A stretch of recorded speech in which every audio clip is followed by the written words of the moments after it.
ஓம் சாந்தி. 6/6/2024 காலை முரளி. ஓம் சாந்தி. பாப்தாதா மதுபன். சிவத்தந்தையே பிரம்மா பாபா உடல்ல அவதரித்து நமக்காக ஞான முரளிய ஆசிரியராகி படிப்பிக்க வந்திருக்கிறாரு. நம்மெல்லாம் இறை மாணவர்கள் பாபாவுடைய முரளியை கேட்கலாம். பாபா இன்னைக்கு என்ன சொல்றாருன்னா, இனிமையான குழந்தைகளே, பாபா தோட்டத்தில் எஜமானராக இருக்கின்றார். தோட்டத்து எஜமானரா இருக்கிறார் பாபா. இந்த தோட்டத்து எஜமானரிடம் தோட்டக்காரர்களாகிய நீங்கள் நல்ல நல்ல நறுமணமிக்க மலர்களை கொண்டு வர வேண்டும் சொல்லி சொல்றாரு. வாடி போன மலர்களை கொண்டே வராதீர்கள் சொல்லி பாபா சொல்றாரு. பாபா தான் தோட்டத்துக்கு எஜமானராம், நம்மளாம் தோட்டக்காரங்களாம். நம்ம நல்ல நல்ல நறுமணமிக்க மலர்களை பாபாட்ட கூட்டுட்டு போகணுமா, மதுபனுக்கு கூட்டு வரணுமா. வாடி போன மலர்களெல்லாம் கூட்டு வரக்கூடாதுன்னு சொல்லி சொல்றாரு. கேள்வி: பாபாவின் பார்வை எந்த குழந்தைகள் மேல் படுகிறது? பாபாவோட பார்வை எந்த குழந்தைகள் மேல இருக்குது? யார் மேல படுவதே இல்லை சொல்லி சொல்றாரு. பதில்: யார் நல்ல நறுமணம் தரும் மலர்களாக இருக்கிறாங்களோ, நிறைய முட்களெல்லாம் மலராக்கி சேவை செய்யறாங்களோ, அவங்கள பார்த்து பார்த்துதான் பாபா மகிழ்ச்சி அடைகின்றாராம். அவர்கள் மேல்தான் பாபாவின் பார்வை போகின்றதுன்னு சொல்லி சொல்றாரு. யாருடைய உள்ளுணர்வு அசுத்தமாக இருக்கிறதோ, கண்கள் ஏமாற்றுகின்றதோ, அவர்கள் மேல் பாபாவின் பார்வை கூட படுவதே இல்லை சொல்லி பாபா சொல்றாரு. பாபா கூட சொல்வார், குழந்தைகளே, மலராகி நிறைய மலர்களை உருவாக்குங்கள் சொல்லி சொல்றாரு. அப்போதுதான் புத்திசாலி தோட்டக்காரர்கள் என சொல்லப்படுவீர்கள் சொல்லி சொல்றாரு. பாபா சேவை பண்றத அப்படி இன்டைரக்டா சொல்றாரு. யார் நல்ல நல்ல குழந்தைகளை கூட்டு வராங்களோ, மலராக்கி முள்ளா இருக்கிறவங்கள மலராக்கி கூட்டு சேவை செய்யறாங்களோ, அவங்கள பார்த்து பார்த்து பாபா மகிழ்ச்சி அடைகிறாராம். அவர் தான் தோட்ட எஜமானராம், நம்மளாம் தோட்டக்காரராம். நறுமணமிக்க மலர்களை கூட்டு வரவங்க மேலதான் பாபா பார்வை போகுது. யாருடைய உள்ளுணர்வு அசுத்தமா இருக்கு, கண்கள் ஏமாற்றுகிறதோ, அவங்க மேல பாபாவின் பார்வையை படுவதில்லை சொல்லி சொல்றாரு. அப்ப பாபா சொல்றாரு, குழந்தைகளே, நீங்களும் மலராகி நிறைய மலர்களை உருவாக்குங்க. நீங்க மாறணும். நீங்க மாறினாதான் நீங்க சொல்றதை எல்லாரும் கேட்பாங்க. அப்ப நீங்களும் மாறி மற்றவங்களையும் மாத்தி கூட்டுட்டு வாங்கன்னு சொல்லி சொல்றாரு. அப்பதான் உங்களை புத்திசாலி தோட்டக்காரன்னே சொல்லுவாங்கன்னு சொல்லி சொல்றாரு. ஓம் சாந்தி. தோட்டத்து எஜமானராகிய பாபா தன்னுடைய பூக்களை பார்க்கின்றார். இப்ப தோட்டத்து எஜமானர் வராரு, அந்த தோட்டத்துக்கே சொந்தக்காரர் அவர் தான். அவருடைய பூக்கள் எல்லாம் பாக்குறாரு. பூக்கள் எப்படி இருக்கிறாங்க, நறுமணம் வீசுறாங்களா, எப்படி இருக்கிறாங்கன்னு. ஏனெனில் எல்லா சென்டர்களும் பூக்கள் மற்றும் தோட்டக்காரர்கள் இருக்கின்றனராம். எல்லா சென்டர்லயுமே சென்டருக்கு வர்றவங்க தோட்டக்காரங்க, முரளி சொல்லி சொல்லி மாத்துறவங்க, முள்ளெல்லாம் மலரா மாத்துறவங்களும் இருக்கிறாங்க. இங்கே தோட்டத்து எஜமானரிடம் உங்கள் நறுமணத்தை பரப்புகின்றீர்கள். இப்போ அது பாபா கிட்ட நம்மளுடைய நறுமணத்தை பரப்புறோமா. நீங்கள் மலர்கள் அல்லவா, நம்ம எல்லாம் மலர்கள் தானேன்னு சொல்லி கேட்கிறாரு. உங்களுக்கு தெரியும், பாபாவுக்கும் தெரியும், முள்காட்டின் விதை ரூபமாக ராவணன் இருக்கிறார். நமக்கு தெரியும், பாபாவுக்கும் தெரியும். இந்த முள்ளுக்காடு, இப்ப நம்ம கலியுகமே முள்ளுக்காடு, அதோட விதை ரூபமா யார் இருக்கிறதுனா ராவணன், மாயா ராவணன் இருக்கிறாராம். மற்றபடி முழு மரத்தின் விதையும் ஒரே ஒருவர் தான், அவர் தான் நம்முடைய தந்தை. மனித சிருஷ்டி மரத்தினுடைய விதையே கடவுள் தான். ஆனால் மலர்களின் தோட்டத்தை முட்களின் காடாக உருவாக்குபவரும் ஒருவர் இருப்பார் இல்லையா, அவர் தான் ராவணன் சொல்லி சொல்றாரு. பாருங்க, பாபா மலரா ஆக்கி வச்சிருந்தாரு, தோட்டத்தை ஃபுல்லா மலரா ஆக்கி வச்சிருந்தாரு. அதை எல்லாத்தையும் முள்ளாக்கி காடா உருவாக்குறவரும் ஒருத்தர் இருப்பார் இல்லையா, அவர் தான் மாயான்னு சொல்லி சொல்றாரு. அவர் தான் ராவணன். ஆக தீர்மானியுங்கள். பாபா சரியாக சொல்லி கொடுக்கிறார் தானே சொல்லி கேட்கிறாரு. பாபா சரியாக சொல்லி கொடுக்கிறார் அல்லவான்னு சொல்லி கேட்கிறாரு. தேவதைகள் என்ற பூக்களின் தோட்டத்திற்கு விதை ரூபம் தந்தை ஆவார். பாருங்க, இப்ப தேவதைகள் என்ற பூக்களுடைய நறுமணமிக்க பூக்களுடைய தோட்டத்துக்கு விதை ரூபமா தந்தையே தான் இருக்கிறாரு. நீங்கள் இப்போது தேவதையாகி கொண்டிருக்கிறீர்கள் அல்லவா சொல்லி கேட்கிறாரு. நாம் எப்படிப்பட்ட மலராக இருக்கிறோம் என்று ஒவ்வொருவரும் தெரிந்திருக்கிறார்கள். இப்ப நமக்கே நம்மளை பத்தி தெரியாத சொல்றாருல, உங்களை நீங்களே செக் பண்ணுங்க. நான் எந்த அளவுக்கு சேவை செய்யறேன், எந்த அளவுக்கு நான் தெய்வீக குணங்கள் நிறைஞ்சிருக்கிறேன், நான் நாள் முழுதும் யாருக்கும் துக்கம் கொடுக்கறது இல்லை தானே, அப்படின்லாம் நம்மளை டெய்லி செக் பண்ண சொல்றாருல. அப்ப நமக்கே தெரியும் நம்ம எப்படிப்பட்ட மலர்னு சொல்லி கேட்கிறாரு. உங்களுக்கே தெரியும்னு சொல்லி சொல்றாரு. தோட்டத்து எஜமானர் கூட பூக்களை பார்க்க இங்கேதான் வருகின்றார். இப்ப நம்ம பாபா கூட பரந்தாமத்துல இருந்து கீழே இறங்கி மதுபனுக்கு தான் வராரு. தோட்டத்து எஜமானர் இங்கேதான் பார்க்க வராரு நம்மள. மற்ற அனைவருமே தோட்டக்காரர் ஆவர். மற்ற எல்லாருமே பாபா கிட்ட வேலை பார்க்குறவங்க எல்லாருமே தோட்டக்காரர் சொல்லி சொல்றாரு.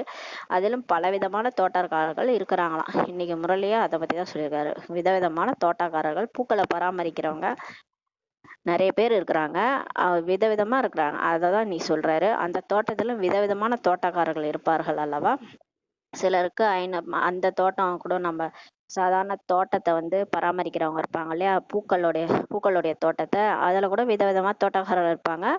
அவங்களுக்கு சிலருக்கு 500 ரூபாய் தான் வருமானம் கிடைக்கும், சிலருக்கு 1000 ரூபாய் கிடைக்கும், சிலருக்கு 2000 ரூபாய்லாம் கிடைக்குது. மொஹல் கார்டன்ட்டு புதுடில்லியில் பிரசித்தி பெற்ற பெரிய மலர் தோட்டம் இருக்குதான். அங்கே தோட்டக்காரர் கண்டிப்பாக மிகுந்த புத்திசாலியாக தான் இருப்பாராம். ஏன்னா அந்த பெரிய டெல்லியில் இருக்கிற பெரிய மலர் தோட்டம்ல அங்கே பூக்கள்லாம் எந்த அளவுக்கு நம்ம அழகாக வச்சிருக்கணும். அப்போ புத்திசாலியாக இருந்தால் தானே அந்த தோட்டக்காரர் வந்து அங்கே சர்வே பண்ண முடியும். அதான் சொல்றாரு, அவருடைய ஊதியம் கூட மிக அதிகமாக இருக்கும்னு சொல்லி சொல்றாரு. இது எல்லைக்கு அப்பாற்பட்ட பெரிய தோட்டமாக இருக்குது, அது எல்லைக்குட்பட்ட தோட்டம். இங்க பாபா வந்து நம்மலாம் மலர்கள், நம்மளை வந்து பாபா தான் தோட்டத்தினுடைய எஜமானரா இருக்கிறாரு. இது எல்லைக்கு அப்பாற்பட்ட பெரிய தோட்டமா இருக்குதுன்னு சொல்றாரு. அதிலும் பலவிதமான தோட்டக்காரர்கள் வரிசை கிரமமாக இருக்கிறாங்களாம். யார் மிக நல்ல தோட்டக்காரர்களாக இருக்கிறாங்களோ அவங்க வந்து தோட்டத்தை மிக நல்ல அழகுடையதா உருவாக்குகிறாங்க அப்படின்னு சொல்றாரு. நல்ல பூக்களை வைக்கின்றனர், அவங்களும் மாதிரி மற்றவங்களையும் மாத்துறாங்க. அந்த மாதிரி இருக்கிறவங்க நல்ல தோட்டக்காரரா இருக்கிறாங்கன்னு சொல்றாரு. அரசு இல்லத்தின் மொஹல் கார்டன் கூட எவ்வளவு நன்றாக உள்ளது, இது எல்லைக்கு அப்பாற்பட்ட தோட்டமாகும் சொல்றாரு பாபா. தோட்டத்தை எஜமானன் ஒருவர் தான். முள்காட்டின் விதை வந்து ராவணன்னு, மலர் தோட்டத்தின் விதை வந்து சிவபாபான்னு சொல்றாரு. ஆஸ்தி பாபாவோட இருந்து தான் கிடைக்குது. இப்ப பாபாட்ட இருந்து தான் நமக்கு ஆஸ்தி கிடைக்குது. ராவணன்ட்டு நமக்கு அந்த ஆசி, இந்த காமம் கோபம் பற்று ஆசை அதுதான் கிடைக்கும். ஆனா ஆஸ்தி வந்து பாபாட்ட இருந்து தான் கிடைக்குது சொல்றாரு. ராவணன் வந்து நமக்கு சாபம் கொடுக்கறாரு. எப்போது சாபத்துக்கு ஆளாகின்றாரோ அப்போது அனைவரும் சுகம் கொடுக்கக்கூடியவரை நினைவு செய்கின்றனர். எப்ப ரொம்ப துக்கம் வருதோ, சாபத்துக்கு ஆளாகிறோமோ, அப்ப எல்லாருமே நம்ம யாரை நினைக்கிறோம்னா துக்கத்துல இருந்து நம்ம நீக்கக்கூடிய சுகம் கொடுக்கக்கூடியவரை நம்ம கடவுளை நினைவு செய்யறோம்னு சொல்றாரு. ஏனெனில் அவர் சுகத்தின் வள்ளலாக இருக்கிறார். பாபா கடவுள் வந்து சிவன் வந்து அன்பே சிவம், சுகத்தின் வள்ளலாக இருக்கிறார், எப்போதும் சுகம் தரக்கூடியவர் ஆவார் சொல்றாரு. தோட்டக்காரர்கள் கூட விதவிதமாக இருக்கின்றனர். எப்படி தோட்டத்தை சிறியதாகவோ பெரியதாகவோ உருவாக்கி இருக்கின்றனர் என்று தோட்டத்தை எஜமானர் வந்து தோட்டக்காரர்களை பார்க்கிறார். இப்ப தோட்டக்காரர்களை வந்து பாக்குறாங்க இல்லையா, தோட்டத்து எஜமானர் வந்து பாப்பாரு, தோட்டம் எப்படி உருவாக்கி வச்சுக்கிறாங்க, சின்னதா இருக்குதா பெருசா இருக்குதான்ட்டு பார்ப்பாங்களே. அந்த மாதிரி இங்க பாபா வந்து பாக்குறாரு நம்ம எப்படி எந்த அளவுக்கு மாறிக்கிறோம், நம்ம கூட இருக்கிறவங்க மலரா எப்படி ஒரு தோட்டத்தை உருவாக்கி வச்சிருக்கிறோம், பூந்தோட்டம் மாதிரி நம்ம கூட இருக்கிறவங்கள நம்ம எந்த அளவுக்கு மாத்தி வச்சிருக்கோம்ட்டு அங்க பாக்குறாராம் பாபா. சிறிதா உருவாக்கியிருக்காங்களா இல்ல நிறைய பேரை உருவாக்கியிருக்காங்களான்ட்டு பாபா வந்து பாக்குறாரு. எப்படிப்பட்ட மலர்களாக இருக்கின்றனர் என்பதையும் கவனத்தில் கொண்டு வருகின்றார். சில நேரம் மிக நல்ல தோட்டக்காரர்களாக வருகின்றனர், சில நேரத்துல மதுபனுக்கு நல்ல தோட்டக்காரர்களாக வராங்க. அவர்கள் தோட்டத்து மலர்களின் அலங்காரம் கூட மிக நன்றாக இருக்குது சொல்றாரு. அவங்களுடைய தோட்டத்து மலர்களுடைய அலங்காரம் நல்ல ஞானத்தினால அலங்காரம் பண்ணியிருக்கிறாங்க சொல்றாரு. அப்போது தோட்டத்து எஜமானருக்கும் மகிழ்ச்சி ஏற்படுகிறது. அப்ப பாபாவுக்கு ரொம்ப மகிழ்ச்சி ஏற்படுது. ஆஹா, இவர் மிக நல்ல தோட்டக்காரர் ஆக இருக்கிறார், நல்ல மலர்களை கொண்டு வந்திருக்கிறார்னு சொல்லி பாபாவுக்கு அந்த தோட்டக்காரரை பார்த்து மகிழ்ச்சி இருக்குது. அப்ப வந்து நல்ல மலர்களை உருவாக்குறாங்கன்னா அவங்களும் மலராதானே இருக்கணும். பாபாவுக்கு மகிழ்ச்சியா இருக்குது. இவர் எல்லைக்கு அப்பாற்பட்ட தந்தை மற்றும் அவருடையது எல்லையற்ற விஷயங்களாகும் சொல்லி புரிய வைக்கிறார் பாபா. பாபா முற்றிலும் சத்தியமானதா சொல்கிறார் என்று குழந்தைகள் நீங்கள் மனதில் புரிந்து கொள்கின்றீர்கள். இப்ப நமக்கு பாபா இதெல்லாம் இன்டைரக்டா சொல்லி புரிய வைக்கிறாரு. ஆனா உண்மைதான் சொல்றாருன்னு இப்ப நமக்கு புரியுதுன்னு சொல்றாரு. அரைக்கல்பம் ராவண ராஜ்யம் நடக்குது. மலர் தோட்டத்தை முள்காடாக இந்த ராவணன் ஆக்கி விடுகிறார். காட்டுல ஒரே முட்களாக தான் இருக்கும் இல்லையா, மிகுந்த துக்கம் இருக்கும். காட்டுக்கெல்லாம் போனோம்னா ஒரே முள்காடுன்னு நினைச்சுக்கோங்களேன், முள்ளா குத்தும், துக்கமா இருக்கும்ல. அந்த மாதிரிதான் இப்ப கலியுகம் இறுதியில ஒரே எல்லாம் மக்களே ஒரே முள்ளா தானே இருக்கிறாங்க, கோபப்படுறாங்க, அடிச்சிடுறாங்க. எப்படி எல்லாருமே ஒரு ஆசையா பாசமா அந்த அளவுக்கு ஒரு வீட்டுல எல்லாரும் இருக்கிறதுனா அது ரொம்ப கஷ்டமாகுது இல்லையா. அந்த மாதிரி முள்ளா ஆக்கி வச்சிருக்கிறது யாருன்னா இந்த ராவணன் தான் சொல்றாரு. தோட்டத்தில் முள்செடி இருக்குமா என்ன, தோட்டத்துல எல்லாம் முள்செடியே இருக்காது, ஒரு முள்செடி கூட இருக்காது சொல்லி பாபா சொல்றாரு. குழந்தைகள் அறிவர், ராவணன் தேக அபிமானத்தில் கொண்டு வருகிறது. இந்த மாயா வந்து நம்மள தேக அபிமானத்துல கொண்டு வருது. பெரிதிலும் பெரிய முள்ளே இந்த தேக அபிமானம் தான் சொல்லி பாபா சொல்றாரு. சிலரோட பார்வை வந்து காம விகாரம் நிறைந்ததாக இருக்குதுன்னு சொல்லி பாபா பாக்குறாரு. மற்றும் சிலருடைய பார்வை வந்து பாதி அளவு காம விகாரத்துடன் இருக்கிறது என்று பாபா நேற்று இரவிலும் கூட புரிய வைத்தார். நேற்று இரவு வகுப்பு நடந்ததா பிரம்மா பாபா அப்ப புரிய வச்சாராம். சிலரோட பார்வை இப்படி இருக்குது, சிலரோட பார்வை பாதி அளவு காம விகாரத்தோட இருக்குது அப்படின்னு சொல்லி பாபா புரிய வச்சாராம். சிலர் புதிய புதிய குழந்தைகளாகவும் இப்ப வருகின்றனர். அவர்கள் முதலில் நன்றாக இருக்கின்றனர். விகாரத்தில் ஒருபோதும் செல்ல மாட்டோம், தூய்மையாக இருப்போம் என்று நினைக்கின்றனர். அந்த நேரம் மட்டும்தான் சுடுகாட்டு வைராக்கியம் வருகிறது. பிறகு வீட்டிற்கு சென்றதும் மோசமாகி விடுகின்றனர் சொல்லி பாபா சொல்றாரு. அவர்களுடைய பார்வை அசுத்தமாக ஆகிவிடுகிறது. அங்க பாபா ஞானம் கேட்கற வரைக்கும், அங்க கிளாஸ் கேட்கற வரைக்கும் நம்ம மாறணும் அப்படின்னு ஒரு ஊக்கம் உற்சாகம் வரும். அப்புறம் திரும்ப வீட்டுக்கு போயிட்டுனா அப்படியே பழையபடி மாயா நம்மள அந்த மாதிரி ஆக்கிருவோம். அது மாதிரி ஆயிடுறாங்கன்னு சொல்லி சொல்றாரு. புது புது குழந்தைகள் வராங்க, ஆனாலும் திரும்ப வீட்டுக்கு போய் மாறிடுறாங்கன்னு சொல்லி பாபா சொல்றாரு.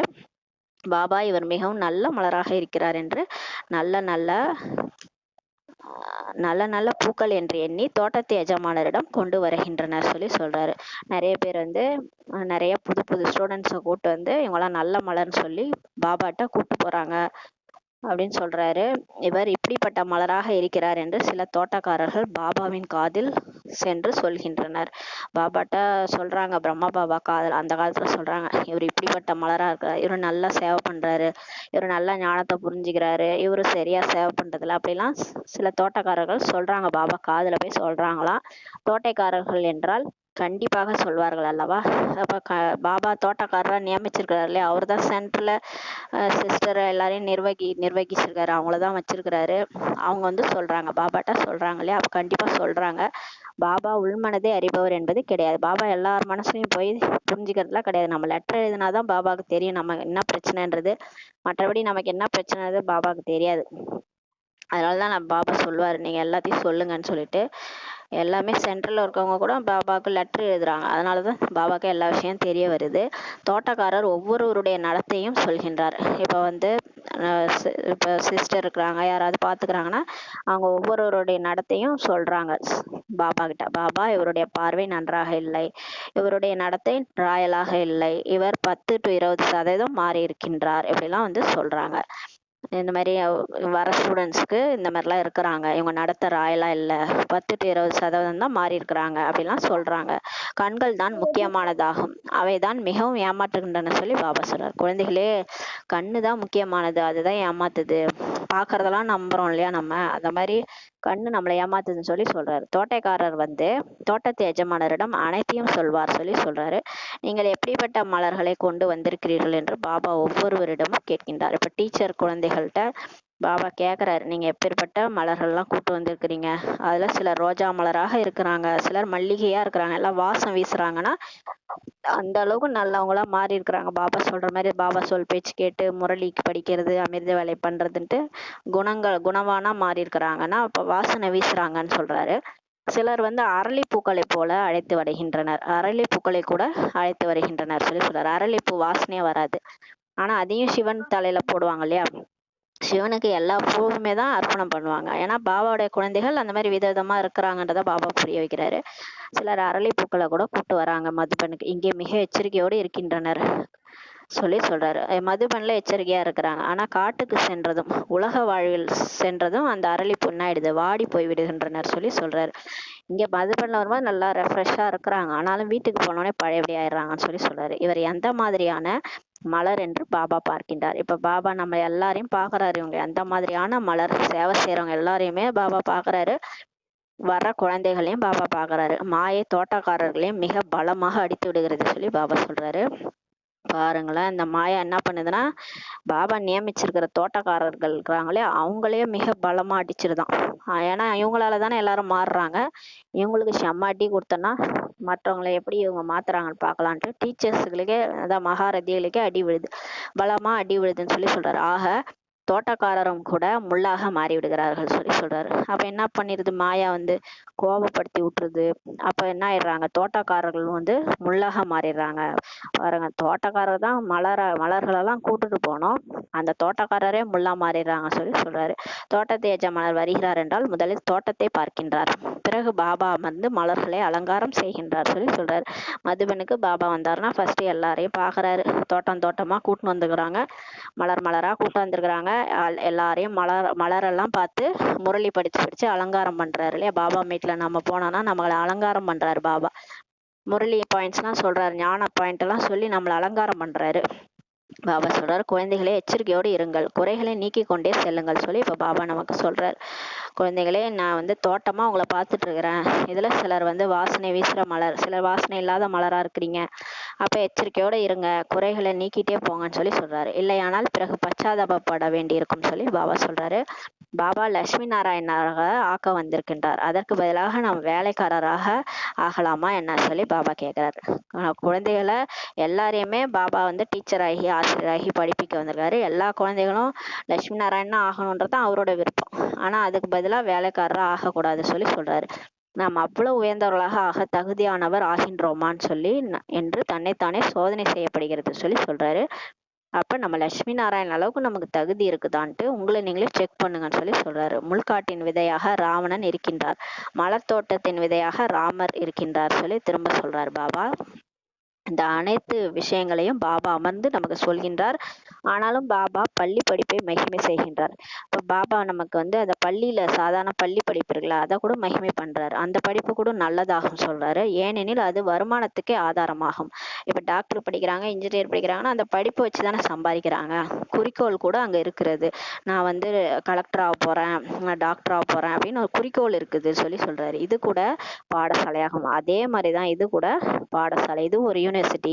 இங்க கூட உங்களுக்கு குறிக்கோள் இருக்குது. இங்க நீங்க வந்து மனிதர்ல இருந்து தேவதையாகிறதா உங்க குறிக்கோள்னு சொல்லி சொல்றாரு. வேற எங்குமே இப்படி குறிக்கோளே இருக்கிறது இல்ல. நம்ம மற்ற சத்சங்கெல்லாம் போறோம்னா போய் கதா காலாட்சேபம் கேட்போம், ராமாயணம் மகாபாரதம் கேட்போம். ஆனா குறிக்கோள்லாம் கிடையாது. நம்ம நீங்க வரலாம், கதை கேட்கலாம், கொஞ்ச நேரம் டைம் பாஸ் பண்ணிட்டு வீட்டுக்கு வந்து எப்பயும் போல இருக்கலாம். ஆனா இங்க நமக்கு குறிக்கோள் இருக்குது. இங்க வந்தாலே நம்ம மாறணும், நம்ம மனிதர்ல இருந்து தேவதையா மாறணும்ன்ற குறிக்கோள் இருக்குது. அப்படிதான் வந்து இங்க ஸ்கூல் மாதிரின்னு சொல்லி சொல்றாரு. அந்த பள்ளிக்கூடம் மாதிரிதான் இதுவும், அந்த பாடசாலை மாதிரிதான் இதுவும். இங்கேயும் குறிக்கோள் இருக்குன்னு சொல்லி சொல்றாரு. ஆனா உங்களுக்கு டீச்சர் யாரா வந்திருக்கிறதுனா இறைவனே டீச்சரா வந்திருக்கிறாருன்னு சொல்லி சொல்றாரு. உங்களுடையது நரனில இருந்து நாராயணன் ஆவதற்கான ஒரே ஒரு குறிக்கோள் ஆகும் சொல்லி சொல்றாரு. மனிதன்ல இருந்து தேவதை ஆகிறது. பக்தி மார்க்கத்தில் சத்யநாராயணுடைய கதையை மிகவும் கேட்கின்றனர். ஒவ்வொரு மாதமும் பிராமணனை அழைக்கின்றனர். பிராமணன் கீதையை சொல்கின்றார். இன்றைக்கோ கீதையை அனைவருமே சொல்கின்றனர் சொல்லி சொல்றார். பக்தி மார்க்கத்துல சத்யநாராயண் கதையில ஒரு பிராமணனை கூப்பிட்டு கீதையை சொல்லுவாங்க. இன்றைக்கு நிறைய பேர் கீதை படிக்கிறாங்கன்னு சொல்லி சொல்றாரு. உண்மையான பிராமணர்கள் ஆனா யாருமே இல்ல சொல்லி சொல்றாரு. நீங்க தான் சத்தியமான பிராமணர்கள். நம்ம தானே சத்தியமான பிராமணர்கள். பிரம்மா வாய் மூலமா பிறந்து வந்தவங்க தான் சத்தியமான பிராமணர்கள். அவங்க சாஸ்திரத்துல பிரம்மா வாயிலிருந்து கொட்டினாங்கன்னு சொல்லியிருக்காங்க. பிரம்மா வாயிலிருந்து பசு வாயிலிருந்து கொட்டினாங்க, அவங்கதான் பிராமணர்கள்னு சொல்லியிருக்காங்க. அந்த மாதிரி யாராவது கொட்ட முடியுமா? ஆனா உண்மையிலே நம்ம தான் பிரம்மா வாய் வழி வம்சாளிகள். சிவபகவானே பிரம்மா உடல்ல வந்து அவதரிச்சு நம்மளதான் தத்து எடுத்திருக்காரு. நம்ம பிகே ஆயிருக்கிறோம். நம்ம தான் சத்தியமான பிராமணர்கள் சொல்லி பாபா சொல்றாரு. சத்தியமான தந்தையின் குழந்தைகளாக நீங்க இருக்கின்றீர்கள் சொல்லி சொல்றாரு. நீங்கள் உண்மையிலும் உண்மையான கதையை சொல்கின்றீர்கள். இப்பதான் சத்திய நாராயணனுடைய கதையை, உண்மையான கதையை நம்ம சொல்றோம். எப்படி இந்த சத்தியமான நாராயணன் வந்தாரு, மனிதன்ல இருந்து நாராயணன் எப்படி உருவாகினார், இதுதான் சத்தியமான நாராயண கதை. இது வந்து சத்திய நாராயணனுடைய கதையாகவும் இருக்கிறது, அமர கதையாகவும் இருக்கிறது, ஆத்மாவினுடைய கதை, ஆத்மா அழிவற்றது, அந்த கதையாகவும் இருக்குது சொல்றாரு. மூன்றாம் கண்ணின் கதையாகவும் இருக்கிறது. நம்மளோட எல்லாருடைய மூன்றாவது கண் என்னதுன்னா, நான் ஆத்மா, நான் இந்த சரீரம் இல்ல, நான் ஆத்மா, நான் கடவுளுடைய குழந்தை. இதுதான் மூன்றாம் கண்ணின் கதையாகவும் இருக்கிறது சொல்லி சொல்றாரு. இப்போ பகவானுடைய மகா வாக்கியமே, நான் உங்களை ராஜாக்கெல்லாம் ராஜாவாக ஆக்குகிறேன்னு சொல்லி சொல்றாரு. அவர் என்ன, அவர் வந்திருக்கிறதே எதுக்காகனா, நம்ம சாதாரண மனித நிலையிலேருந்து பிரின்ஸ் ஆக்க வந்து, நேத்து கூட சொன்னார்ல நீங்க எல்லாம் இளவரசர் அப்படின்ட்டு. இப்போ நம்மள ராஜாக்கள்லாம் ராஜா ஆக்க வந்திருக்கிறாரு. அந்த துவாபர யுகத்துல அந்த ஒற்றை கிரீடம் உள்ள ராஜாக்களே வணங்குற ராஜாவா லட்சுமி நாராயணா ஆக்க வந்திருக்கிறார். அந்த மனிதர்கள் கீதையை சொல்லிக் கொண்டே வருகின்றனர். பிறகு யார் ராஜா ஆனார்? நான் உங்களை ராஜாக்கெல்லாம் ராஜா ஆக்குவேன், நானும் அப்படி ஆக மாட்டேன் என்று சொல்லக்கூடியவர் யாரும் இருக்கிறார்களா சொல்லி கேட்கிறாரு. பாருங்க, நான் உங்களை ராஜா ஆக்கிட்டு நான் அந்த மாதிரி ஆக மாட்டேன்னு யாராவது சொல்றாங்களா? ஆனா பாருங்க, கடவுள் வந்து சொல்றாரு, நான் ராஜா ஆகிறது இல்ல, உங்களைதான் உலகத்துக்கே எஜமானன் ஆக்குறேன், நான் ஆகிறது இல்லைன்னு சொல்லி சொல்றாரு. நம்மள ஆக்குறாரு வந்து. இப்படி இதற்கு முன்பு கேட்டு இருக்கிறீர்களா சொல்லி பாபா கேட்கிறாரு. இந்த ஒரே ஒரு தந்தை மட்டும்தான் குழந்தைகளுக்கு இப்படி எல்லாம் புரிய வைக்கிறாரு. இங்கே தோட்டத்து எஜமானரிடம் புத்துணர்ச்சி அடைய வருகின்றோம் என்று குழந்தைகள் தெரிந்துகின்றனர். இப்ப தோட்டத்து எஜமானர் திரும்ப வந்துட்டாரு. தோட்டத்து எஜமானர்கிட்ட நம்ம ரெஃப்ரெஷ் ஆக வர்றோம். எங்க வரோம்? மதுபனுக்கு வரோன்ட்டு புரிஞ்சுக்கிறோம் சொல்றாரு. தோட்டக்காரர்களாகவும் ஆகின்றனர், பூக்களாகவும் ஆகின்றனர். பாபாட்ட வந்து முரளி கேட்டவனே, அந்த சில பேர் வந்து தோட்டக்காரலாம் ஆகி அவங்க போய் சேவை பண்ணி நிறைய மலர்களை உருவாக்குறாங்க. சில பேர் வந்து சேவை பண்றதில்ல, அப்படியே பூக்களா மலர்றாங்க. அதான் முரளியை கேட்டுட்டு வீட்டிலேயே இருக்கிறது, முரளி கேட்டு அப்படியே பூக்களா மலராவே மாறிடுறாங்க. பாபா நினைக்கிறாங்க, முரளி கேட்குறாங்க, பூக்களாவும் ஆகுறாங்கன்னு சொல்றாரு. கண்டிப்பாக தோட்டக்காரரா ஆகணும்னு பாபா சொல்றாரு. எல்லா குழந்தைகளையும் நீங்க எல்லாருமே தோட்டக்காரரா ஆகணும்னு சொல்றாரு. ஏன்னா நீங்க நிறைய மலர்களை உருவாக்கணும்னு சொல்றாரு. விதவிதமான தோட்டக்காரர்கள் இருக்கிறாங்களாம். பாபா பார்த்தாராம், நல்ல சேவை செய்யவில்லை என்றால் எப்படி நல்ல மலர்களை உருவாக்க முடியும்னு சொல்றாரு. அப்ப நம்ம நல்லா சேவை செய்யலைன்னா நம்ம நல்ல நல்ல மலர்களை எப்படி உருவாக்க முடியும்? டெய்லி முரளி நம்ம அமிர்த வேலை பண்ணணும், நம்ம முரளி கேட்கணும், நம்ம மற்றவங்களுக்கு முரளியை சொல்லி புரிய வச்சு அவங்களையும் நம்மள மாதிரி மாத்தணும். அந்த மாதிரி சேவை செய்ய செய்யதான் எல்லா நல்ல மலர்களை நம்மளால உருவாக்க முடியும்னு சொல்றாரு. நான் எப்படிப்பட்ட மலர், எப்படிப்பட்ட தோட்டக்காரன் என்று ஒவ்வொருவரும் தன் மனதிடம் கேட்க வேண்டும் பாபா சொல்றாரு. இப்ப நீங்க கேட்டுக்கங்க, நான் பாபான்னு நினைக்கிற மாதிரி மலரா, ஆன்மீக ரோஜா மலரா இருக்கிறேனா, வாசனை வீசக்கூடிய மலரா இருக்கிறேனா, என்னுடைய குணம் மாறிட்டு இருக்குதா, நான் எப்படிப்பட்ட தோட்டக்காரன், எந்த அளவுக்கு சேவை செய்யறேன், எப்பேற்பட்ட மலர்களை உருவாக்குறேன், என் கூட வர மலர்கள்லாம் நல்ல நறுமணமிக்க மலர்களா இருக்கிறாங்களா, பாபா அப்படிதானே விரும்புறாரு அப்படின்ட்டு உங்க மனசுல கேளுங்கன்னு சொல்றாரு. குழந்தைகள் ஞான சிந்தனை விசாரசாகர் மந்தன் செய்யணும். இதை குறித்து நீங்க ஞான சிந்தனை செய்யணும்னு பாபா சொல்றாரு. தோட்டக்காரர் கூட விதவிதமாக இருக்கிறாங்கன்ட்டு பிராமணிகள் தெரிந்திருக்கின்றனர். இப்ப தோட்டக்காரங்க கூட விதவிதமா இருக்கிறாங்களாம். சில நல்ல நல்ல தோட்டக்காரர்களும் வராங்களாம். அவர்களுடையது பெரிய நல்ல தோட்டமாக இருக்குமா, நிறைய பேரை உருவாக்கி இருக்கிறாங்களாம், நல்ல நல்ல மலர்களா பெரிய தோட்டமா உருவாக்கி இருக்கிறாங்களாம். நல்ல தோட்டக்காரர்கள் என்றால் தோட்டத்தையும் நல்லதாக உருவாக்குகின்றனர் சொல்றாரு. பாருங்க, நல்ல தோட்டக்காரர், அதாவது நல்ல நறுமணம் மிக்கவங்களா, அவங்களே நல்லவங்களா இருக்கிறாங்க. பாபா சொல்ற மாதிரி எல்லா ஸ்ரீமத்தும் ஃபாலோ பண்ணி அவங்க நல்லா சேவை செய்யறதுனால அவங்க பெரிய தோட்டத்தையே உருவாக்கிட்டு வராங்க. தோட்டமும் நல்லா இருக்குது, அவங்க கூட வர்றவங்களும் அவங்கள மாதிரியே இருக்கிறாங்கன்னு சொல்றாரு. நல்ல நல்ல பூக்களை பாபாவிடம் கொண்டு வருகின்றனர், அதை பார்த்து மன மகிழ்ச்சி அடைகின்றது சொல்றாரு. பாபா கிட்ட நல்ல நல்ல பூக்கள் எல்லாம் நறுமணமிக்க பூக்களை கூட்டு போறாங்களாம். அதை பார்த்து தோட்டத்துக்கு எஜமானருக்கு மன மகிழ்ச்சி அடைகின்றது சொல்றாரு பாபா. சிலர் சாதாரண பூக்களை கொண்டு வருகின்றனர். இவர்கள் என்னென்ன பதவி அடைவார்கள் என்று தோட்டத்து எஜமானர் புரிந்து கொள்கின்றார். சில தோட்டக்காரர்கள் கூட்டு வராங்க, சாதாரண பூக்களை தான் கூட்டு வராங்க, நறுமணம் இல்லாத பூக்கள் சாதாரணமா இருக்கிறாங்க, அவங்களாம் என்ன பதவி அடைவாங்கன்ட்டு பாபா புரிஞ்சுக்கிறாராம். இப்போது நேரம் இருக்கிறது, பாபா சொல்றாரு, இன்னும் கூட நேரம் இருக்குது, டைம் இருக்குது, குழந்தைகளே கவலைப்படாதீங்க, ஒவ்வொரு முள்ளையும் மலராக்குவதில் உழைப்பு தேவைப்படுகிறது சொல்றாரு. எல்லாரும் உடனே மாற முடியாது இல்லையா, எல்லாருக்கும் அந்த பழைய சம்ஸ்காரம் இருக்கும், அதனால கொஞ்சம் கொஞ்சமா தான் மாறுவாங்க. முள்ளுல இருந்து மலராக்கிறதுக்கு உழைப்பு தேவைப்படுது பாபா சொல்றாரு. சிலர் மலராக மாற விரும்புவதே இல்லை, சிலர் வந்து எப்படி வந்தாங்களோ அப்படியே இருப்பாங்க, சென்டர்ல மாறவே மாட்டாங்க, அப்படியே அவங்க குணம் கொஞ்சம் கூட மாறாது, அப்படியே இருப்பாங்க இல்லையா. அதனால சிலர் மலராக மாற விரும்புறதே இல்லைன்னு சொல்றாரு. முல்லை தான் விரும்புகின்றனர், அவங்களுக்கு அந்த முள்காடு தான் பிடிக்குது, அவங்களுக்கு அந்த 5 விகாரம் தான் பிடிக்குது, அவங்க முல்லை தான் விரும்புறாங்கன்னு சொல்றாரு.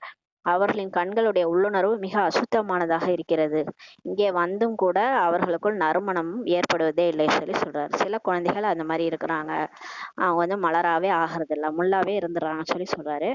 எனக்கு முன்னால் மலர்கள் அமர்ந்தால் நன்றாக இருக்கும் என்று தோட்டத்து எஜமானர் விரும்புகின்றார். நம்ம பாபா மீட்ல பாபா வரும்போது அவருக்கு முன்னாடி நல்ல நல்ல மலர்கள்லாம் அமர்ந்தா நல்லா இருக்கும்ட்டு நினைக்கிறாராம். அவர்களை பார்த்து மகிழ்ச்சி அடைகின்றேன் என்கின்றார். மலர் மாதிரி இருக்கிற குழந்தைகளை பார்த்து பாபா மகிழ்ச்சி அடைகின்றேன்னு சொல்றாரு. இவர்களுடைய உள்ளுணர்வு இப்படி இருக்கிறது என்று பார்க்கின்றேன். சில பேரை பார்க்கறாரு, சிலருடைய உள்ளுணர்வு விகாரமிக்கதா இருக்குதான், பாபா கிட்ட வந்து அந்த மாதிரி இருக்கிறாங்களாம். ஆக அவர்கள் மீது பார்வை கூட படுவதில்லை, அவங்களெல்லாம் பாபா பார்க்க மாட்டாராம். ஆகையால் ஒவ்வொருவரையும் பார்க்கின்றேன், என்னுடைய இந்த மலர் எப்படிப்பட்டதாக இருக்கின்றது. பாபா ஒவ்வொருவரையும் ஆத்மாவை தான் பார்க்கறாரு, ஆத்மால அந்த மனசு புத்தி என்ன நினைக்குது, அவங்க என்ன ஓடுதுன்றதை படிச்சிருவாரு பாபா. அப்ப என்னுடைய மலர் எப்படி இருக்கிறாங்கன்னு பாக்குறாரு, எவ்வளவு நறுமணம் கொடுக்கின்றதுன்னு அவர் பாக்குறாரு, எல்லாரையும் பாக்குறாரு. முள்ளிலிருந்து மலராகி இருக்கிறார்களா இல்லையான்னு பாபா அப்படியே சிப் மாதிரி ஆத்மா மட்டும் செக் பண்ணிடுவாரு, அவர் உடம்புலாம் பார்க்க மாட்டாரு. ஆத்மாவை செக் பண்ணாலே மனசு புத்தியில என்னென்ன ஓடுதுன்னு தெரிஞ்சிடும், அவங்க எவ்வளவு முள்ளுல இருந்து மலராயிக்கிறாங்கன்ட்டு தெரிஞ்சிடும் இல்லையா, அவரு கண்டுபிடிச்சிருவாரு. அதான் சொல்றாரு, ஒவ்வொருவரும் தனக்கு தானே புரிந்து கொள்ள முடியும் நாம் எந்த அளவு மலராகி இருக்கிறோம். இப்போ உங்களால நீங்களே புரிஞ்சுக்க முடியும், நீங்களே உங்களை கேள்வி கேட்டீங்கன்னா மனசாட்சியா சொல்லிடும் நம்ம எந்த அளவுக்கு மலராகி இருக்கிறோம்னு சொல்றாரு பாபா. முயற்சி செய்கின்றோம், அடிக்கடி சொல்கின்றனர் பாபா, நாங்கள் உங்களை மறந்து விடுகின்றோம், யோகத்தில் அமரவே முடிவதில்லைன்னு சொல்லி நிறைய நிறைய பேர் கம்ப்ளைண்ட் சொல்றாங்க பாபாட்ட வந்து. பாபா நாங்க மறந்து போயிடுறோம் பாபா, மாயா அந்த அளவுக்கு வந்து எங்களுக்கு அடி கொடுக்குது, யோகத்துல கூட உட்கார முடியலன்னு சொல்லி சொல்றாங்க. நினைவு செய்யவில்லை ஆனால் எப்படி மலராக ஆவீர்கள்? நீங்க என்ன நினைச்சாதானே பூவோட சேர்ந்த நாரும் மணக்குன்ற மாதிரி என் கூட சேர்ந்து என்ன மாதிரியே ஆவீங்க, என்ன நினைக்கலன்னா எப்படி மலர ஆவீங்கன்னு சொல்லி பாபா கேட்கிறார். நினைவு செய்தால் பாவங்கள் துண்டிக்கப்பட்டு விடும். பாபா நினைக்க நினைக்க நம்ம ஆத்மால இருக்கிற பாவம் அழிஞ்சிரும், மலராக மாறி மற்றவர்களையும் மலராக்குவீங்கன்னு சொல்லி பாபா சொல்றாரு. நீங்க மாறி மத்தவங்களையும் மாத்துவீங்க, அப்போதுதான் தோட்டக்காரர் என்ற பெயரே உங்களுக்கு வைக்க முடியும்னு சொல்லி சொல்றாரு. இல்லைன்னா நீங்களும் மலர் தான், நீங்க தோட்டத்துல இருக்கிற மலர். நீங்க எப்ப தோட்டக்காரரா ஆவீங்கன்னா, நீங்க உங்களை மாதிரியே நிறைய பேரை மாத்துனீங்கன்னா, மலர்களை கூட்டுட்டு வந்தீங்கன்னா நீங்க தோட்டக்காரர்னு உங்களை சொல்ல முடியும்னு சொல்லி சொல்றாரு. சேவை செய்யற ஆளு நீங்க தான் பாபா, சேவை நல்லா செய்றீங்கன்னு அர்த்தம்னு சொல்றாரு. பாபா தோட்டக்காரர்களை கேட்டுக்கொண்டே இருக்கிறார். தோட்டக்காரர்கள் இருக்கின்றீர்களா, ஏன் தோட்டக்காரராக ஆக முடியாது சொல்லி கேட்கிறார். பாபா டெய்லி வந்து சேவை பண்ணுங்க சேவை பண்ணுங்கன்னு சொல்றாரு இல்லையா. குழந்தைகளே போய் எல்லாருக்கும் சொல்லி புரிய வைங்க. தோட்டக்காரர்களா தான் கேட்கிறாரு, நீங்க தோட்டக்காரரா ஆயிட்டீங்களா எல்லாரும், பாபா குழந்தை ஆனா பத்தாது, போய் சேவை செய்யணும், பாபா ஞானத்தை எல்லாருக்கும் சொல்லி எல்லாரையும் நம்மள மாதிரி மாத்தணும், அதை செய்றீங்களா, ஏன் உங்களால தோட்டக்காரரா ஆக முடியாதுன்னு சொல்லி கேட்கிறாரு. பந்தனத்தை விடணும், பந்தனம்னு வீட்டிலேயே இருக்கக்கூடாது, பந்தனத்தையே புடிச்சிட்டு உட்காந்துருக்க, பந்தனத்தை விட வேண்டும், உள்ளுக்குள் உற்சாகம் வர வேண்டும் சொல்லி சொல்றாரு. உங்களுக்குள்ளார ஊக்கம் உற்சாகம் வரணும், பாபா சேவை செய்யறதுல உற்சாகம் வரணும், சேவையின் ஆர்வம் இருக்க வேண்டும் சொல்லி பாபா சொல்றாரு. தன்னுடைய சிறகுகளை விரிப்பதற்கு முயற்சி செய்ய வேண்டும். அப்படி நம்மலாம் பறவைகள் அப்படியே பறக்கணும்னு சொல்லி சொல்றாரு. பரிஸ்தா மாதிரி ஊக்கம் உற்சாகன்ற ரெக்கைகளை விரிக்கிறதுக்கு முயற்சி செய்யுங்கன்னு சொல்லி சொல்றாரு. யார் மேல் அதிக அன்பு இருக்கிறதோ அவரை விட்டு பிரிய முடியுமா என்ன? பாபா மேல அவ்வளோ அன்பு இருந்ததுன்னா அவரை விட்டு உங்களால பிரிய முடியுமா என்ன சொல்லி கேட்கிறாரு. பாபாவின் சேவைக்காக எதுவரை மலராகி பிறரையும் ஆக்கவில்லையோ அதுவரை உயர்ந்த பதவி எப்படி கிடைக்கும்னு சொல்லி கேட்கிறாரு பாருங்களேன். பாபாவின் சேவைக்காக நம்மளும் மாறி மத்தவங்களையும் மாத்தலையோ அது வரைக்கும் எப்படி உயர்ந்த பதவி கிடைக்கும்? அப்ப எப்படி நீங்க லட்சுமி நாராயணாவை நீங்களே மாறல, உங்க முகமே போய் பார்த்தா நாரதர் அவர் முகத்தை பார்த்தா லட்சுமியை கல்யாணம் பண்ணிக்கிற மாதிரியே இல்லை இல்லையா. அப்ப நீங்களே மாறலன்னா எப்படி உங்க கூட இருக்கிறவங்க எல்லாம் மாத்துவீங்கன்னு சொல்லி கேக்குறாரு. அப்ப எல்லாரையும் மாத்தினாதானே உயர்ந்த பதவி உங்களுக்கு கிடைக்கும்னு சொல்லி கேக்குறாரு பாபா. 21 பிறவிகளுக்கான உயர்ந்த பதவி ஆகும். இது ஒன்றும் சும்மா கிடையாது, சித்தி வீட்டுக்கு போற மாதிரி கிடையாது இல்லையா. 21 பர்த்துக்கு நமக்கு அந்த உயர்ந்த பதவி கிடைக்க போகுது, அதுக்கு நல்ல முயற்சி செய்யணும் சொல்லி சொல்றாரு. மகாராஜாக்கள் ராஜாக்கள் பெரிய பெரிய செல்வந்தர்களும் இருக்கின்றனர் சொல்லி சொல்றாரு. சொர்க்கத்துல மகாராஜா இருப்பாங்க, ராஜாக்களும் இருப்பாங்க, பெரிய பெரிய செல்வந்தர்களும் இருப்பாங்க. பிறகு வரிசை கிரமமாக குறைவான செல்வந்தர்களும் சொர்க்கத்துல இருக்கின்றனர் சொல்லி சொல்றாரு. அப்புறம் பிரஜைகளும் இருக்கிறாங்க. பிரஜைகள் சாதாரணமா ஞானம் கேட்டாலே பிரஜைகள், நிறைய ஞானம் கேட்டிருந்தாங்கன்னா செல்வந்தர்களா இருப்பாங்க, அங்கேயும் செல்வந்தர்களா இருப்பாங்க. அதுலயே வரிசை கிரமமான குறைவான செல்வந்தர்களும் இருக்கிறாங்கன்னு சொல்லி சொல்றாரு. இப்போது நாம் என்ன ஆவோம், இதுல நீங்களே உங்களை கேட்டுக்கோங்க. இப்போது நம்ம என்ன ஆவோம், யார் இப்போது முயற்சி செய்வாங்களோ அவங்கதான் கல்பத்திற்கும் அப்படி ஆவாங்கன்னு சொல்லி பாபா சொல்றாரு. இப்போது முழுமையான சக்தி கொடுத்து முயற்சி செய்ய வேண்டும் சொல்லி பாபா சொல்றாரு. இப்ப நம்ம எல்லாரையும் சூட்சுமமா சக்தி கொடுத்து பாபாட்ட இருந்து சக்தி வாங்கி எல்லாரையும் கொடுத்து எல்லாரையும் மாத்தணும்னு சொல்லி சொல்றாரு. நரனிலிருந்து இருந்து நாராயணரா ஆகணும். யார் நல்ல முயற்சியாளர்களோ அவர்கள் நடைமுறையில் கொண்டு வருவார்கள் சொல்லி சொல்றாரு. யார் நல்ல நல்ல முயற்சியாளராக இருக்கிறாங்களோ அவங்க பிராக்டிக்கலா அவங்களும் மாதிரி மத்தவங்களையும் கூட்டு வருவாங்க மதுபனுக்குன்னு சொல்லி சொல்றாரு. தினசரி வருமானம் மற்றும் நஷ்டத்தை பார்க்க வேண்டும். டெய்லி நம்ம எவ்வளவு பாபா நினைச்சோம், எவ்வளவு நேரம் பாபா நினைக்காம விட்டோம், எவ்வளவு முரளி படிச்சோம், எவ்வளவு முரளி படிக்காம விட்டோம், எல்லாத்தையும் நீங்க வருமானம் லாப நஷ்டத்தை கணக்க பார்க்கணும், சார்ட் வைக்கணும்னு சொல்லி சொல்றாரு. இது 12 மாதத்துக்கான விஷயம் இல்ல, வருஷத்துக்கு ஒரு தடவை செக் பண்ற விஷயம் கிடையாது, இது டெய்லி நீங்க செக் பண்ணணும்ன்றாரு. தினமும் தன்னுடைய லாப நஷ்ட கணக்கை பார்க்க வேண்டும் சொல்லி சொல்றாரு. நான் எவ்வளவு நேரம் நினைச்சேன், எவ்வளவு நேரம் விட்டேன், இதெல்லாம் செக் பண்ணாதான் தெரியும் எங்க போகுது அப்படின்ட்டு, எங்க லீக்கேஜ் ஆகுதுன்றது நமக்கு புரியணும்னு சொல்லி சொல்றாரு. நஷ்டத்தை ஏற்படுத்தக்கூடாது, நமக்கு நாமே தலையில என்ன பண்ணிக்கூடாது, யானை தன் தலைமையில மண்ணவாரி போடுற மாதிரி நமக்கு நாமே நஷ்டத்தை ஏற்படுத்தக்கூடாது சொல்லி சொல்றாரு. இல்லையானால் 3ஆம் பிரிவினர் ஆகிவிடுவீர்கள். அதுக்கப்புறம் நீங்க இல்லைன்னா பிரஜையிலே வந்துருவீங்க, பிரஜைகளையும் 3வது பிரஜைகள் லிஸ்ட்ல வந்துருவீங்கன்னு சொல்லி சொல்றாரு.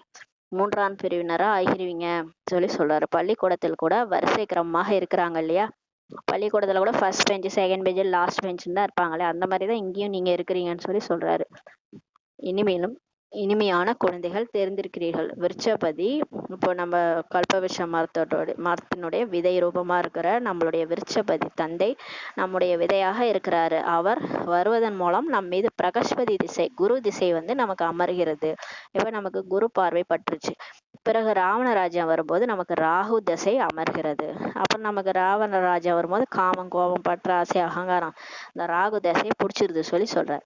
விருட்சபதி மிகவும் உயர்ந்தவர், ஆனால் ராவணன் மிகவும் தாழ்ந்தவர் சொல்லி சொல்றார். ஒரேடியாக சிவாலயத்தை வைசியாலயமாக மாற்றி விடுகின்றான் இந்த ராவணன் சொல்லி சொல்றாரு. இப்போது குழந்தைகளாகிய உங்கள் மீது பிரகஸ்பதி திசை இருக்கிறது. இப்ப நமக்கு குரு திசை குரு பார்வை வந்துருச்சு. நமக்கு பாபா கிடைச்சிட்டாரு. பாபா நம்மள நல்ல வழியில கொண்டு போயிட்டு இருக்கிறாரு. அந்த ராவணன்ல இருந்து விடுவிக்கிறாரு. முதலில் புதிய மரமாக இருக்கிறது, பிறகு பாதிக்கு பின் பழையது ஆரம்பமாகிறது.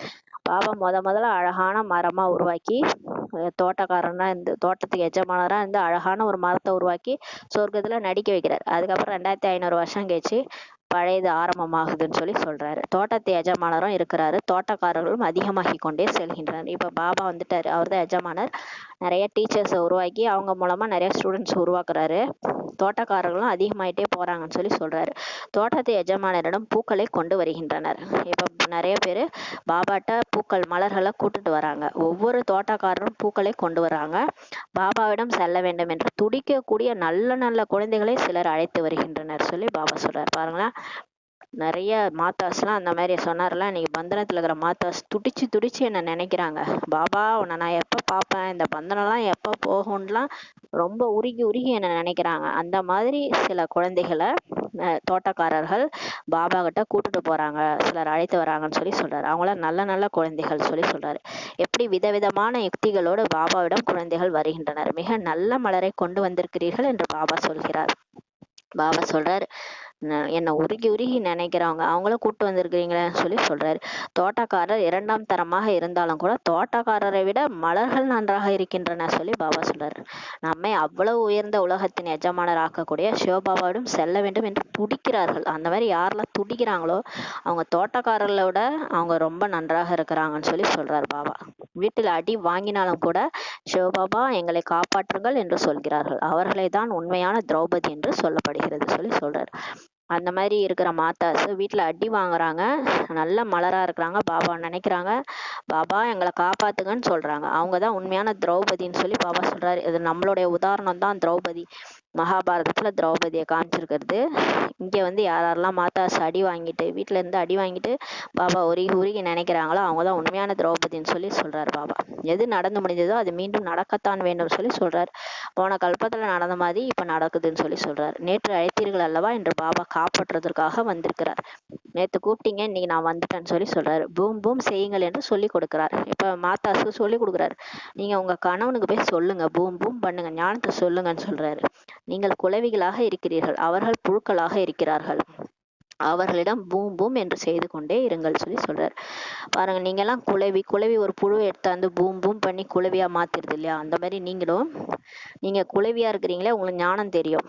நீங்க போயிட்டு அவங்க புழுவா இருக்கிறாங்க, உங்க கணவன்மார்கள் புழுவா இருக்கிறாங்க, அவங்களுக்கு சொல்லி சொல்லி பூம் பூம் சொல்லிட்டே இருங்க. அவரிடம் சொல்லுங்கள், காமம் மகா எதிரி, அதனை வெல்வதன் மூலம் உலகத்திற்கே எஜமானர் ஆகின்றீர்கள் என்பது பகவானுடைய மகா வாக்கியமாகும்ட்டு சொல்லுங்கன்னு சொல்றாரு.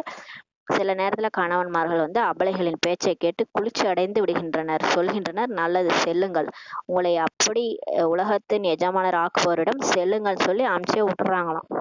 பரவாயில்ல, அந்த மாதிரி அமுச்சு விட்டுறாங்களாம். சிலர் வந்து அந்த அபலைகள் அந்த மாதாஸோடைய பேச்சை கேட்டு குளிர்ச்சி அடைஞ்சு போய் சொல்லுறாங்களாம், நல்லது போங்க, உங்களை அந்த மாதிரி ஆக்கிறவிட்ட போங்க, பாபா கிட்ட போங்கன்னு சொல்லி சொல்லிடுறாங்களாம்.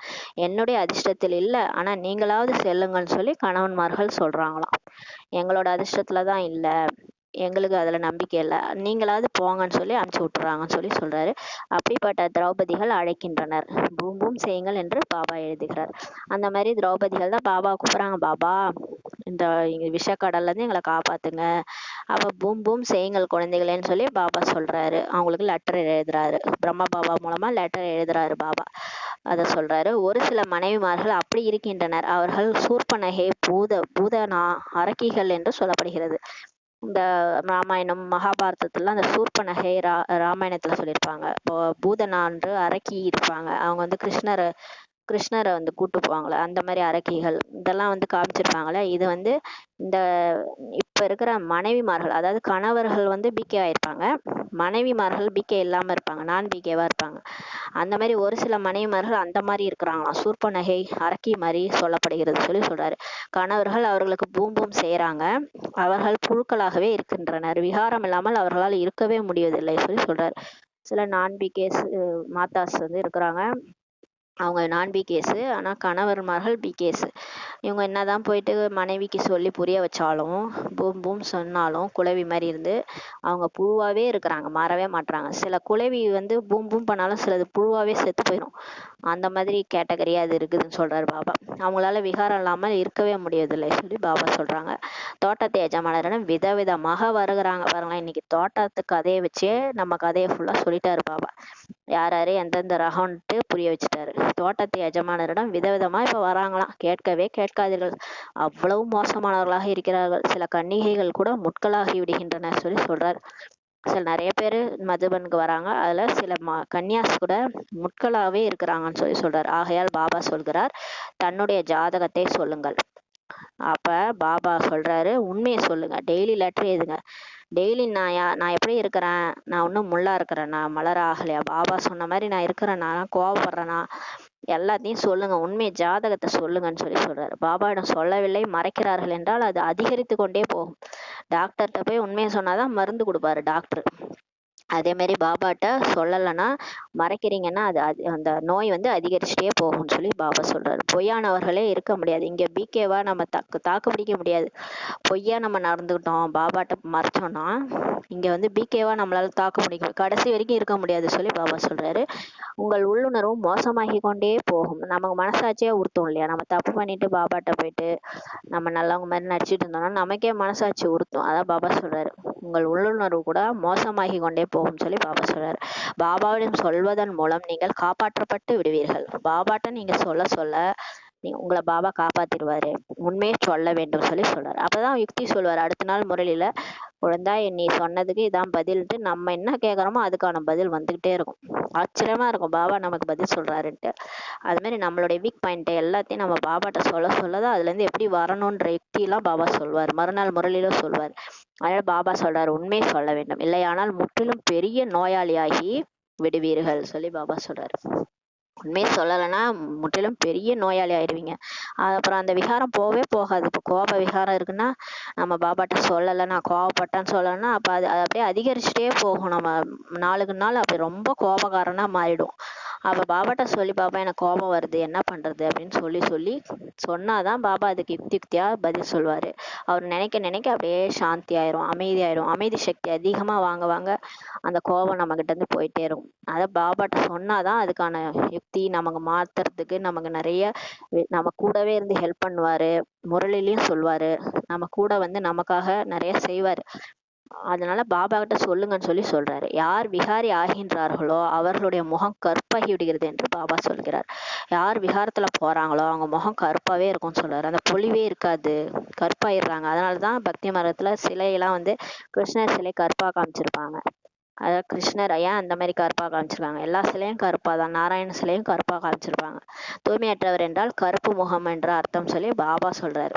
அப்ப கருப்பு முகம் எதுக்காக காமிக்கிறாங்கன்னா தூய்மையற்றவரா ஆகிறதுனால தான் அது மாதிரி காட்டுறாங்க. கிருஷ்ணரை கூட ஷியாம் சுந்தர் என்று சொல்கின்றனர். ஷியாம்னா கருப்பாக இருக்கிறதுன்னு அர்த்தம், சுந்தர்னா அழகா இருக்கிறதுன்னு அர்த்தம்.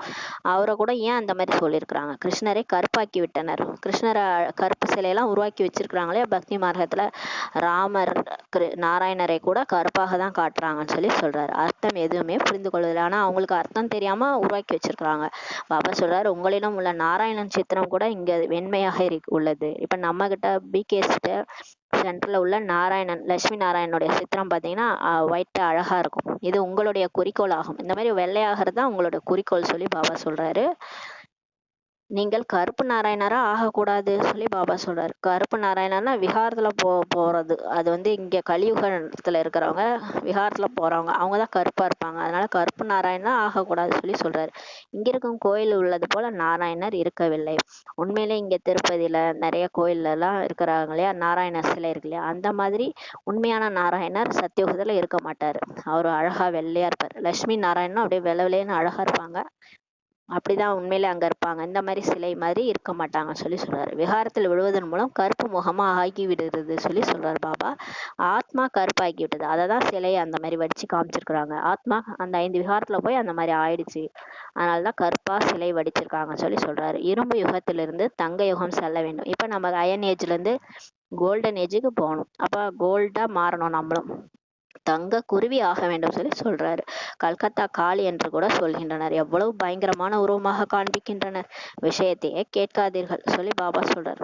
கல்கத்தா காளின்னா அப்படியே அப்படியே நாக்க தொங்க போட்டுட்டு கழுத்துல மண்டவோடு மாலை போட்டுட்டு அப்படி பயங்கரமா காமிச்சிருப்பாங்க.